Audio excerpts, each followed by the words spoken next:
Justin, welcome to the Conscious Physician podcast. It's about medicine and psychedelics, and of course, the IRS tax code over us for if it Mhm. affects it.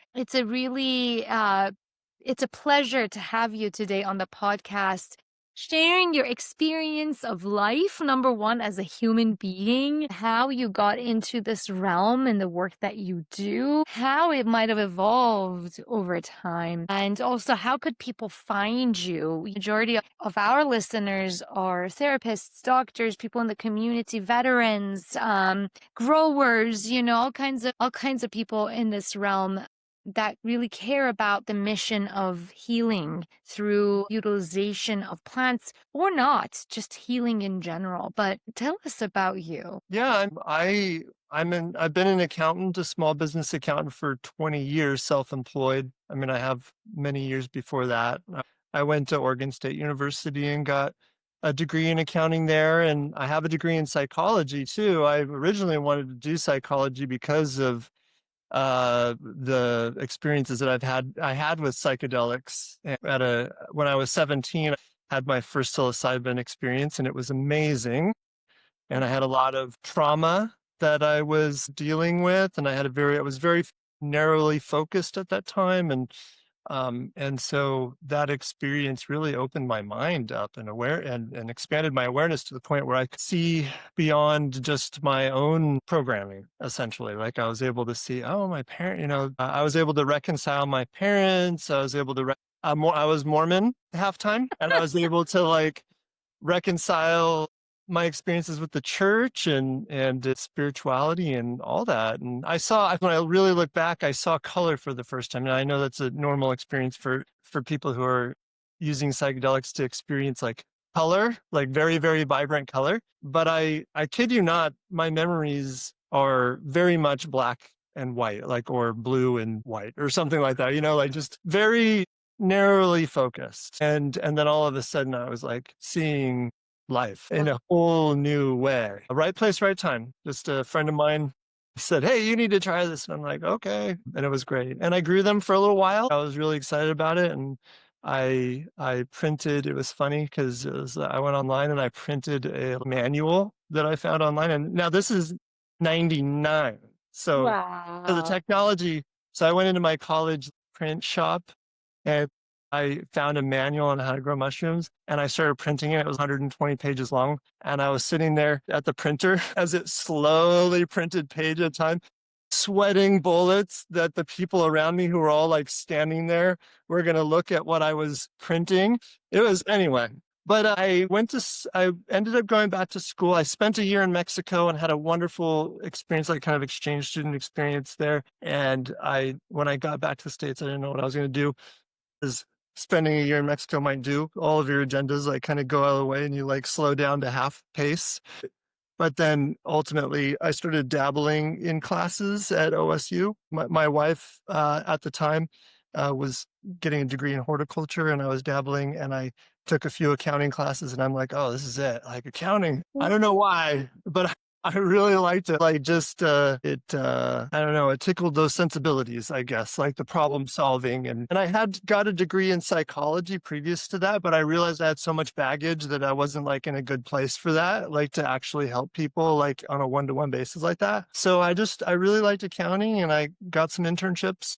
Then I quickly started my own practice as a bookkeeper, small business bookkeeper. And then they let me do taxes, and I was doing a couple every tax season I worked for a different CPA firm. But for the most part, I was just self-taught. And then that's when I realized that there was some advocacy to be done there, because the tax system is extremely unjust and mostly unjust towards small businesses. And I realized really quickly that with some good tax strategies, you can kind of level the playing field. And then that was quite a few years before cannabis really took hold. But then when cannabis took hold in Southern Oregon here, people were reaching out to me for that. And then 280E popped onto my awareness. And 280E is extremely unjust. Extremely Like, unjust. Yeah. very unjust. Like dispensaries, like shops that are selling cannabis, for example, if you have a surface face, whatever, surface understanding um, of 280E, and you do a tax return, then there's like 80 to 90% effective tax rate. So you can imagine like you make $100 and the IRS says, okay, well, we want 80% of that Yeah. because, because of 280E, because what 280E is you're not allowed to take your deductions, your overhead costs. So you can take your purchases for resale. So like the flour that the store would buy, the extracts and those types of things, they can deduct that, but nothing else. So imagine you have like 5 people in your sales floor working. None of that payroll is deductible. The rent is not deductible. The utility is not deductible. Licensing. Imagine you as licensed people in this industry, in the psychedelic industry or psilocybin industry, not being able to deduct your licenses, for example, or your mileage for driving and your home office and your computers and your cell phones and nothing. I mean, it's not as bad as a dispensary faces, but it Yeah. still is an unfair situation. Yeah. So I quickly was taking continuing education, networking with other people in the cannabis industry.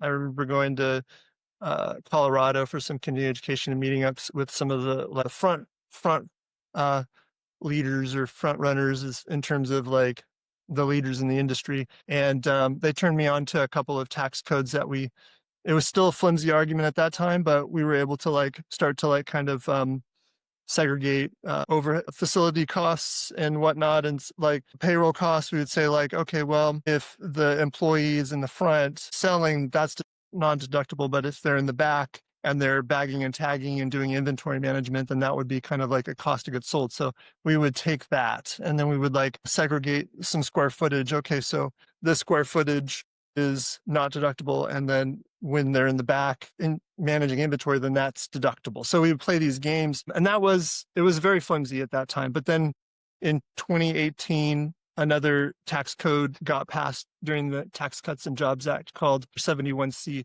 And that was an absolute game changer. They allowed us then to all of a sudden be able to come up with any accounting inventory methodology as long as it matched our books and records. So that meant as long as you were under $29 million, we could then take our overhead costs and we can then capitalize it to inventory and call it cost of goods sold. So sneak in expenses into the inventory so that we can still comply with 280E. And then the IRS saw that as a loophole and tried to close it with regulation. And we told them, we pretty much told the IRS that based on what tax code, because they try to throw a wet blanket using what's called regulation, saying so you can't use 471C. But the thing about the IRS is they don't write the tax law. They only interpret the code. So regulation is if there's ambiguity in the tax code, then the IRS can come in and say like, oh, okay, I see that this might be confusing, so you should probably do that, or you need to do this. But that's not what happened. They just tried to be above the law, and we disagreed with that, and we continued to get our clients deductions and whatnot. I've realized I'm going No, no, taking I a love long it. time. I I'm love sorry. it. I No, didn't mean not at to- all. yeah. What I heard is the advocacy part was so important to you that you started looking out for your clients and then really being able to navigate with them. How can I get the most out of all this hard work and this capital that I've invested into this business to gain back? I mean, it's really crazy. I mean, 280E comes from like a million years ago and we're still using it. Now, question for you. How does the cannabis industry with the IRS tax code, how are you seeing that apply or not apply to the psychedelic world right now? Yeah. Yeah. So, I mean, the tax code itself simply states that businesses that are trafficking, and trafficking is the important word, in a substance that fits the meaning of a Schedule 1 or Schedule 2 substance. Okay. So that means highly addictive, dangerous, and a Schedule 2 is dangerous under the care of supervised care. The DEA has psychedelics classified as a Schedule 1 substance, whether it fits the meaning or the definition or not. And that's another conversation that we could talk about just a little bit at some point. So trafficking is selling, manufacturing, even transporting for the sale, for the purpose of selling Schedule 1 substances or Schedule 2 substances. 280E applies to that business. So, so anybody who is handling the substances has 280E exposures. Service centers and healing centers do definitely are subject to 280E. There's no doubt about that. They're buying mushrooms and then they're reselling them to their clients. And you can't get away with the whole like, well, we're especially in the license world, like the regulated world in Oregon and Colorado, you can't get away with the idea of like, well, we're just selling the services and then we're gifting the medicine because you bought that medicine from a licensed mushroom grower and there is implied value that you're then transferring to the client, to the customer. And so the IRS isn't going to let you get away with that. Now, in the personal use model in Colorado, where it's decriminalized and people are selling their services and they are gifting the medicine because they're legally not allowed to sell the medicine in Colorado under the personal use, right? So they might be able to get away with that actually because they might be growing it themselves or they're getting it from somebody else for free, right? That's the idea. You can't, there's nobody manufacturing these products in in Colorado and then selling them to anybody legally, right? So it's kind of implied that if you're on the up and complying with the regulated market or the personal use market, then you're either buying and selling these products in the regulated market, or you are manufacturing and gifting them for no money in the personal use. Okay, so the personal use people may have a little bit less exposure. At the same time, though, because if you look at it, it's if you're trafficking, if you're selling it, but if you're gifting it, then you're not subject, right? So I mean, it's a little up in the air, right? And it's a new industry, and the IRS is yet to like kind of grab onto anybody and make a spectacle and be like, okay, this is the way it's going to be now. But I suspect that people in this psychedelics industry are going to be less exposed to 280E than in the cannabis industry because in the cannabis industry, it's commodity. Like people are coming back weekly, monthly, or whatever to the dispensary for the sole purpose of buying cannabis, right? Buying marijuana. That's not happening in the psychedelics industry. And I'm not talking about the gray market people. Like I'm not talking about the chocolate people. You know, they're subject to 280, no doubt, right? But the people who are participating in the personal use markets and the people who are operating in the Colorado and Oregon's regulated market, the regulated market definitely has exposure at the service center level, the healing center level. But the facilitators in Oregon, they're not even allowed to touch the medicine. Like the administrator of the service center delivers and hands the medicine to the patient or to the client. So the facilitators aren't handling the medicine. And so therefore, I'm happy to argue on their behalf that they're not trafficking. Some people will argue that, like that. Some people will say that's not necessarily true. But I come from the side of like simplicity and I err on trying to keep things manageable. Like it's hard enough being a business owner to let alone have to deal with this 280E jazz. And so I think that for those people, specifically facilitators in Oregon who are licensed, they don't have 280E exposure. Now, in Colorado, from what I understand, Lita, and you'll know this better than me, but the facilitators can deliver products for end of of life care, and those types of things, right? Right. And I think that's also in development. Mhm.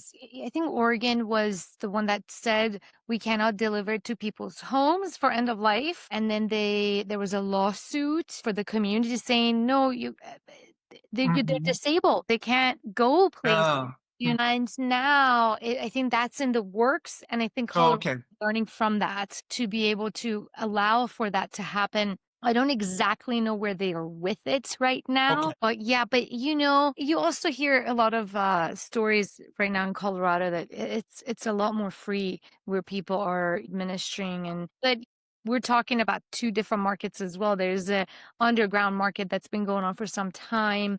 So that's a whole different world. And if Yeah. you're going to be in the over the ground model, that's a whole different world where Yeah. all of this applies to. But I feel that Colorado has kept it a bit more simple than Oregon in regards to how the law is implemented, how the regulations going, even from a standpoint of certification of the individual who is going through the facilitation Mhm. course. Oregon seems to be very expensive. Some things are just cost prohibitive. Upkeep with the licensure over time, that's like putting people in the negative in these businesses because you have to have a business and it has to be viable. You have to be somewhat in the green. I'm not saying make billions of dollars out of this, but you got to be in the green in order to keep up with it and then expand if you need to bring more people for healing. So, Yeah, yeah. And I think we just passed a bill or an amendment to allow service or people or facilitators to have their licensure, like so they can be a licensed therapist also doing psilocybin, which was off limits for a little while. They kind of went in way too rigid, and the businesses are suffering. Like it's not if anybody thinks that they're going to make a ton of money doing this, that's not accurate. got That's something that I've learned. I kind of knew already that wow, this is like all the people signing up to grow mushrooms and like, and I do know a little bit about how mushrooms are grown and whatnot, and I'm like, you have 12 by 15, something like that, and that can supply all the mushrooms in Oregon. So I was like already kind of being concerned for the people who are investing money and talking about like we're going to hire, and I'm like, oh, I don't know, like you may want to like wait it out, start simple, it. and then but it's definitely been difficult in Oregon. I mean, we did tax returns for maybe 12 service centers, maybe not that many, maybe 9. I'll just be more cautious. I know at least 9, and it was kind of like 3 went out of business already within a year. 3 broke even or might have been losing a little bit of money, and 3 are doing okay, you know, which is good. And it's the business savvy people that are going to do better. So that's Yeah. something to take into consideration, that there is like owning a business is That's just number one. That's number one. yeah, you have to have Yeah. a little bit of business acumen, or at least hire the right help to help you with that type of thing. So in Colorado, I think that they're going to suffer a little bit less, but there are even the people in the personal use market who may want to come above grid as people who are selling their services but are unlicensed. They may want to still file tax returns. And in fact, everybody who makes $400 or more a year as a self-employed independent contractor or whatever is supposed to file a tax return. And of course, that's how the IRS, how like the FBI and these other federal agencies were able to um, imprison people in the past. And then, of course, there's the story of Al Capone, who went to prison for tax evasion, not for killing people. And then 280E was an extension of that in the 80s. And then in the 90s, the FBI and the federal authorities brought down all of the criminal, the crime families in the whole country. The organized crime rings went way down, at least the domestic organized crime. And a lot of what they were doing were like, well, we're going to get you on these things, and then also tax evasion. And he was part of that. But now we're left over, and legal businesses are also being subject to it. Yeah. But I guess the things that I'm trying to get across to people is TE is not as big, as impactful as the cannabis industry, and it's not as impactful for the psychedelics industry, even though you do have to deal with it. Because the psychedelics industries are more of like a service-based business, and there's a tax court precedence called Californians Helping Alleviate Medical Problems, which is a nonprofit that was providing care, like medical care services, while also providing marijuana in their practice. And the IRS stripped them of their nonprofit status. They bankrupted them, and essentially they went out of business and went bankrupt. But they were doctors. They were doctors, and they came back and they appealed. They went to tax court, and then they ultimately won that tax court case, in which the tax court ruled in the favor of them, saying that the expenses that are associated with the services can be deducted. They can keep those deductions. I find that very profound. Now, the thing that people need to understand, and my business partner, who's a lot more conservative than I am, would remind me to say that this was already an potentially established medical business, like nonprofit, that was doing their MDs doing like medical services. And the marijuana was an addition. It was a small part of that. I don't think that matters all that much, but I think it parallels well enough for people like you and other people out there who are wanting to provide their services. And so therefore you do have to address 280 typically, but you don't necessarily need to worry about losing your shorts Yeah, that's good because news. of it. It's something to think about. It's just something to have on the radar. Yeah, yeah. And how could people get more information about it? Let's say already in the medical world, we're so afraid of everything that exists, right? That Well, there's so much stigma around psychedelics and oh, the illegal things. And oh my gosh, my license is on the line. I've worked so hard for it. I've paid so much money for it to be here. And, and then I have so much responsibility to my patients and family. And so what can they look at, let's say, in New Mexico in a year and a half or in a year where when the Psilocybin Medical Act becomes uh, practical, where we have the rules and regs set forth, um, and there are a few doctors in the community who want to be above the grid and utilize this, let's just say, for addiction and for end of life anxiety. How would they navigate this whole 280E jazz? Would it be that I guess it would matter, but it's federal law. So I'm trying to figure out how this would kind of mold into the state law, right? Let's say the state law is super friendly and very simple. yeah.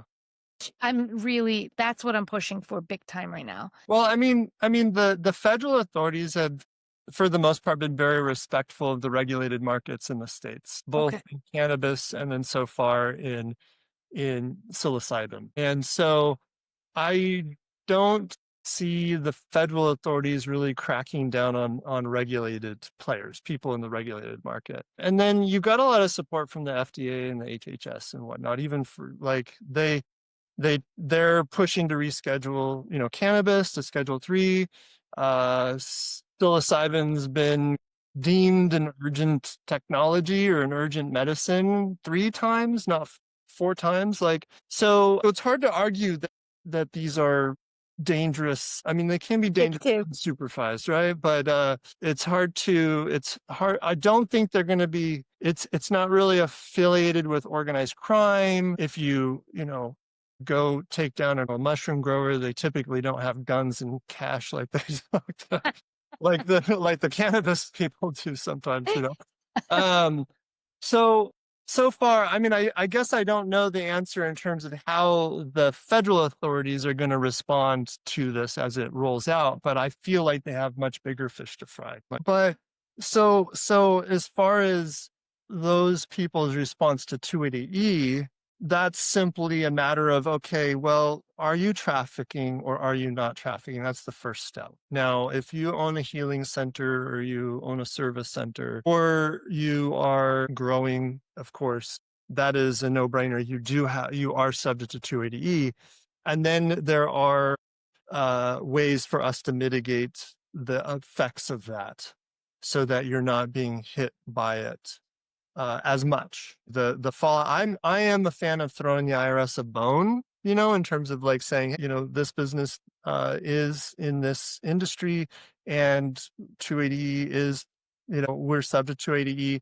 We are going to disallow some deductions, but for the most part, we're going to take most of the deductions, and this is why, because it's a service-based business. It's most of what we're doing here: the room rents, the facilitation work that we're doing, the orientation, the sessions, the integration, all that is services, and that's where we're making our money. We're going to take our deductions that are related to that, and then we're going to shave off some of our costs, and then we're going to disallow that under 280. So, and then there's other ways. 471C is still, in my opinion, like the most undisputed tax code section in terms of being able to take overhead deductions without fallback from the IRS so far. It's one that we've been using the cannabis industry to bring our clients' impact of 280E down to near zero. So they would be considered, their impact is about the same as a legal business, right? And we've been using that for years, since 2018 when it passed. That can also be applied to service centers and healing centers. So that's what I would recommend. Now, if you're just fully, what you're really doing is selling your services, and maybe you're delivering the medicine, but you're not selling the medicine,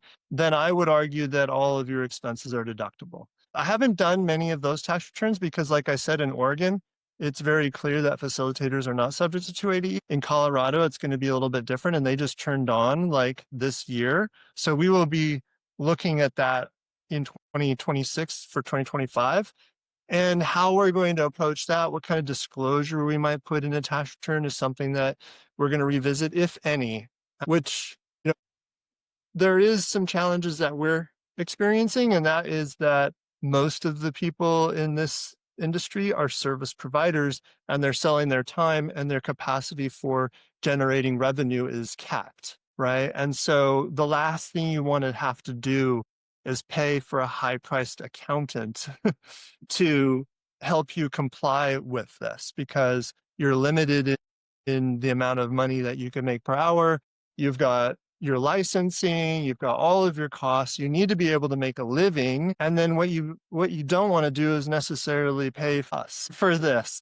Service centers might be a little different because they're 100% absolutely, there needs to be something in the documents when we file these tax returns addressing 280E with facilitators, even those that are like delivering the medicine. That might be a little bit different. And I personally, if I were in those people's shoes, I probably would just file a tax return like as a legal business. You want to make sure it's done really well, and you want your substantiation, but you can argue that argument later. You know what I mean? Like, you can, if the IRS wants to come back and argue that you were subject to 280, well, first of all, how many expenses did you actually have? Your computer, your phone, you're a service provider. There's not a lot of expenses. If you're renting, and then you may want to take a look. That might be more impactful if 280 comes knocking. But then there's just working with an accountant that can work with the agent to try to convince them, like, hey, this based under this tax court precedent. So, but you can cross that bridge when you get there. Right, right. Yeah, so Yeah, no, it's a little bit of a challenge for lower, generating businesses and service providers. yeah, yeah, for sure, for sure. And thank you so much for sharing your expertise. And then the other part of the equation, it's so funny, like how we have to piecemeal all of this together. Oftentimes I go back to the thoughts of the times of Maria Sabina, and still now in Mexico and many South American countries and Costa Rica and all these places or Peru, none of this exists. It's medicine, and Yeah, it's how people heal. yeah. Mm-hmm, So mm-hmm, let's go. mm-hmm. None of this piecemealing. Who's gonna touch medicine? What is this? What is that? Yeah, What is yeah. service center? Oh, where's the certification for? Where's the license? And I'm Uh, just like, we are just trying to change how humanity is because we need to at mass level. We need to change the planetary trajectory. That's what we're here for. And this is the mission and the mhm, vision. And so, I keep, as we're bringing up these regulatory things for the state of New Mexico, I keep saying, can we do this mhm, where it's like you're going on a hot air balloon ride? mhm, mhm, That education that you get and the informed consent, and it's all put on the individual, and it's giving agency back to mhm, the individual who is determined to participate for whatever reason, right? But if we can find some common ground there and keep it that simple and keep it very connected, the human to human connection high and the legal stuff low, mhm. Yeah. because obviously, as we see, especially in so many industries as we look at, right? I have the most familiarity in the medical industry. Mhm. It's become Yeah. an industry since 2015. We surpassed the revenue over retail $3.1 trillion, and it continues to rise. What are we doing? Why is people's sickness so profitable. What Mm-hmm. is happening? That's not okay. There should be healing that should be profitable or not. It should just be like a level thing where this is how we live and we help each other out in our healing. But that is not working. Let's can we pull the plug on that? Can we decrease complexity in how we are delivering care? Yeah. Or delivering law, right? That realm itself is so complex, right? That doesn't make sense. It's the upside down. The law, the justice, like it's so upside down. And to Mm-hmm. me, I'm like, could we could we have a system where it's just like, okay, nature is healing me through facilitators, through guides who have chosen to take on this difficult path for themselves to heal themselves first and then sit. I love that you said about your psychology degree where, you're like, I was not fit to sit for people and do this work with them because I had so much that I needed to get through. Mm-hmm. But, it's the funny thing is that we also meet a lot of therapists who use those therapy sessions with their clients to heal themselves, which is to me, I'm like, oh, I don't know how ethical that is. In my book, for me, everyone's different. Everyone's doing the best they can, is what I know. Yeah, no, no. I was like, that's what. No, I'm a big fan of therapy, and I know exactly what you're talking about. And I've got my, I'm a big advocate. My kids see a therapist. I see a therapist, but you have to be careful because of just that very thing. Is like, you know. But well, here's the thing about this complexity. Like I hear what you're saying about why can't it just be like why can't we just focus on the human to human aspect of this? And I would say that there is an avenue for that, churches and the underground medicine that people are doing. And as long as we relegate it to those modalities, I guess you could say that then you get to that goal more so than participating in the regulated market. But it is once you want to then participate in our like this capitalist system and you want to maybe buy a home, if you wanted to get, unfortunately, really the only way to do that is get a loan, home loan. If you want not be concerned about the IRS knocking at your door, then you have to participate in this and it's complicated. And if you don't learn to navigate that complexity, then you get screwed more. It just, I mean, just Put that's simply. put simply, yeah. I mean, I'm like, I do not judge anybody who is not paying their taxes if they're low income. And you know what I mean? Like they're low income, they might need to get, in Oregon here, we have OHP, they might need to get OHP, but maybe they make a little bit too much money to be able to afford to pay or to qualify, but then they don't make enough money to pay. I'm like, whatever, dude, like do what you need to do. I'm not going to judge you for staying off the grid. But at some point, there's most people, it's just kind of a leveling up into the system, I guess you Yeah. could say. And if Yeah. you're going to participate in the system, then you have to play their The game. game. Yeah. Yeah. Yeah. And And I so think then, yeah, go for it. Yeah, and I think a part of me is that there are certain things that are set and you played that game, and there are certain things in the psychedelic law, especially that's super new. So for us to focus on simplicity in those spaces and create from simplicity, we will create a wave of simplicity because we are creating actively in this realm. And it's not yet formulated, which is a really exciting Mhm. time for those of us who thinks it's exciting, or in this, very actively, but to really go into that simplicity and say, what can we learn from those complex systems and what do we need to prune out to make it so that it just works better and it's more practical for everybody who comes into contact with it for that mission, or for whatever reason, somebody may be they just want to be more well. I don't know. They want to evolve a bit more in themselves, and they're utilizing these medicines. But I think that's where I see the opportunity that we have being at the front of the wave is that Mhm. um, the more we go towards, hey, that simplicity message is a very important one. And I love that you brought that in. Just a package.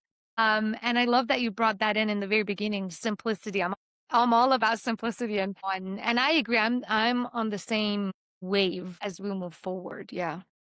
Mhm. It's an exciting time. Yeah, I mean, the thing about it is the first thing that people might find when they start to operate in this world, the world above board, I guess you could call it, is that they're going to be considered small business owners. Even if you're just doing a service for somebody. Now you're defined in the system as a small business owner. If you're getting paid through the payroll system, and taxes are being taken out, you're contributing to Social Security, you're contributing to Medicare, you might have a retirement account if you're lucky, you might get health benefits. That's the other way you can participate in this system, in the market as an employee offering your services. But if you're not on the payroll, then the system expects you to do essentially the equivalent yourself as a sole proprietorship or an independent contractor. And that's where, the conversation starts with me, someone like me, in that there are different things that need to be addressed, especially if you're independent, that if not addressed, it can blindside people. Like, I was pretty surprised when I was newly self-employed. I made like $24,000 one year, which was $2,000 a month. And I was independent, so I was like a sole proprietorship. And when I did my tax return, they told me I needed to pay $6,000. Wow. That was my tax for the $2,000 a month that I had to pay. So I was barely above poverty, and then they put me in poverty for being a self-employed person. So that's like, but then I quickly, through self-preservation and the pain that it causes, learned to navigate that and to lower my tax burden overall. And there's actually ways to do that. And so those are the types of things that people like myself can help with, number one, let alone then adding the nuance of 280E. I think for this industry, navigating how to be a small business owner is the hardest part. And then 280E is like, what do I need to do to deal with that? But this is taking up so much time that I don't know, like, I don't even know if I want to deal with it. But so that's like, I would say, the first thing, and that people are going to find themselves doing, unless you already have a history of working with accountants, dealing with small business. But it could be fun. It can be fun too. So if you can play the game well, then it's fun. It can be Yeah, and rewarding. yeah, it is. And it's so funny. I've gone through this journey myself with conscious physicians, and it's opened the doors, filed my LLC in 2020, and I was on the side of my medical practice. That's what I was doing. So, I didn't spend a ton of time into understanding the nuances because I didn't have time, because I was also an employee at a big institution, but never really had the mentorship as you're talking about for small business, and understanding the nuances, like, what does this mean? How do I deduct expenses? What expenses? And even just having an accountant who's doing the bookkeeping for you, or a bookkeeper separately, how does that all interplay? What is a sole proprietorship versus having a membership? And I'm still learning, Justin. I'm still Yeah. so it's very valuable what you bring to the table. And please tell us where people can find you, and please tell us about your platform that's new. Yeah. I mean, so for about a year, I've realized that the nuances of the psychedelics are different than cannabis, and cannabis is still 98% of our business, and we're helping people pay fair taxes all across the U.S. And so we're very busy with that until it gets rescheduled. Until cannabis gets rescheduled, we're fighting. We're fighting for those people, and getting them down to paying zero taxes on phantom income due to 280E, right? So that's where we're very, very busy. So unfortunately, I've not been able to really adequately serve facilitators and coaches and therapists and those types of businesses, service-based businesses. We do have a handful of service centers, like I just described, we can be very helpful to those people. So definitely look us up, email us, call us through our website, Calyx, CALYX, CPA.com. You'll talk to my guy, Nick. He'll take down some information. He'll schedule you with me for businesses that they definitely know they're exposed to 280E. That's good to get a one-on-one with me. But for a lot of people, they are small businesses, they're doing facilitation work, they're selling their time. I would err on the side that you don't have a lot of 280E exposure, if any. But to be sure, I've created this platform that I'm calling the Calyx Service Provider Program. It's on a platform called Mighty Networks, and that's like kind of a subscription-based one-to-many platform so that I can like host webinars and do-it-yourself workshops and those kinds of things. And then they can join me in office hours. So like they get on the platform, they sign up, they create a profile, they chat with people, they post questions in the platform. And then I will once every other week. Right now, once a week is where I would love to aim towards, but it depends on how many people we get involved. I'm going to just answer these questions online recorded, and then I'm going to store those videos for when people have similar questions. And I'm going to just start from the very beginning. So I've got 2 office hours scheduled for October 22nd and another one on November 5th. And then I'm also going to do a follow-up just for fun, do-it-yourself webinar on the 22nd as well, right after the office hours. And I'm going to talk about registering. I'm going to show people by registering for an LLC and then applying for an EIN number. For a lot of people, people have been there, done that. But for a lot of people, they don't know how to do that. And that's the very first thing you want to do as a new sole proprietor or independent contractor. If the service centers or your clients are giving you money and you want to start the process of getting on the grid and reporting that money on your tax returns and whatnot, then registering an LLC and applying for the EIN number is the very first step. And so I will teach those people how to do it, step by step. And that's what that first one is going to be. I do have a coupon code for you guys.